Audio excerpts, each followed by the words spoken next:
In this episode of the Stop Physician Burnout podcast, let's talk about why all physicians, all nurses, all direct caregivers in a healthcare setting are light workers.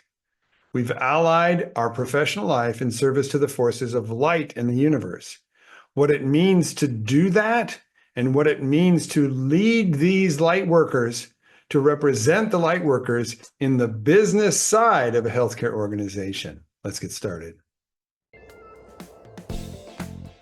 Hello, and welcome to the latest episode of the Stop Physician Burnout podcast, a physician leadership podcast where you will learn the skills so that we can join together and lead the charge to physician well-being.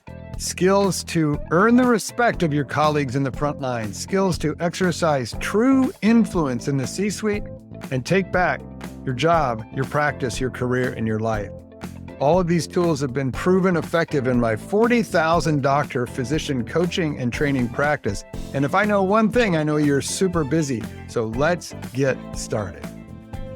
All physicians, all nurses, everybody who goes through a significant training program in order to see patients in a healthcare setting are light workers. Here's what I mean. Each of us at one point in time were at a fork in the road. We had a choice to make about our career. You could be a physician or a nurse or a caregiver, or you could do anything else. And you knew this was a significant decision because you had friends that thought you were crazy. You're going to medical school? That's nuts, man. I'm not going to do that. They knew it was going to be long and hard, and you did too, but you had no idea what you would have to go through to get to the point where you would be independent, board certified, and seeing patients. But in this choice, the fork in the road where you chose to go to medical school instead of any other career, you chose to be a light worker. You allied your professional life from that point forward in service to the forces of light in the universe. As we battle specific forces of darkness, illness, suffering, death, dying, and don't forget family members' crazed attempts to deal with those things. And remember that ultimately, in the long run, each of us is fighting a losing battle. All our patients will die. We will die. The human condition is temporary. And along the way, what we're trying to do is give back the health that illness, suffering, and injury are trying to take away, to make a difference in some people's life. And as a light worker, this work is difficult. It's long, it's exhausting, it's emotionally traumatizing.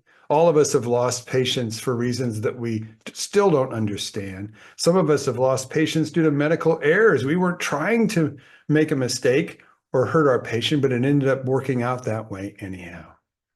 And so if you're in an organization, a business, a healthcare business that doctors are seeing patients and nurses are seeing patients, and the business is making money off of these activities, it's up to us as physician leaders. This is an important thing to remember when you make the choice to be a physician leader. It's up to us to represent our light working colleagues to the business side of the house. And there's no way in the world that anybody who hasn't gone to medical school or residency could understand what it's like to do what we do. So we as physician leaders need to truly represent to the business side of the house, to be checking in with our colleagues about how changes in the business affect the way you practice medicine, and to represent the light workers to the numbers side of the house. Remember, I talked in the last video about profit, purpose, money and meaning, suits and scrubs. It's not a battle, but it is a situation where we have to represent our light working colleagues and let the other side of the house know the implications of the decisions that are made for financial reasons.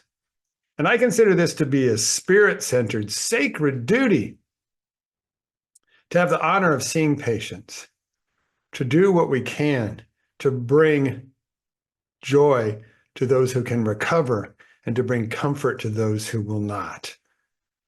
And to take that duty with you into the boardroom and the C-suite is so very, very important. Because one of the things that we know is that when a doctor or nurse, anybody who sees patient, when they're well rested, when they are happy, healthy, And when they work inside systems of care that are running smoothly and a supportive culture, they naturally and automatically take better care of their patients. So it's our job to do what we can to make sure that those are the conditions of the workplace. And the whole concept of caring for the workers is actually new to healthcare. It's called the quadruple aim. And in our next episode, what I'm going to do is teach you about the quadruple aim and why it's actually healthiest for both the caregivers, the doctors and nurses, and the patients if we actually put the patient second. We'll talk about that next time. Until then, you keep breathing and have a great rest of your day.